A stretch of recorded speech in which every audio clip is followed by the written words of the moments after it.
Кадерле Татарстанлылар, хөрмәтле ватандашлар. Сезне шын күңелдән Идел буе Булгар дәүләтендә ислам динен рәсми кабул итү көне белән котлыйм. Биредә 11 гасыр элек борынгы бабаларыбыз бийек мөселман цивилизациясенә кушылган. Әлеге вакыйга үсеш юлларын сайлауга дәүләтебез һәм милләтебез барлыкка килүгә зур йогынты ясаган.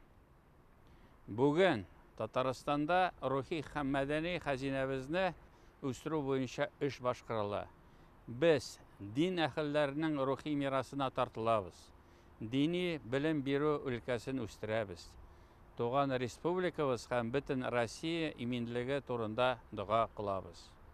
Тиздән бу изге урыннарга килү һәм ата-бабаларыбызны искә алу яңадан мөмкин булыр дип ышанам. Бүген исә һәр кайсыбыз бу көнне дуга кылып, изге эшләр эшләп каршылый ала.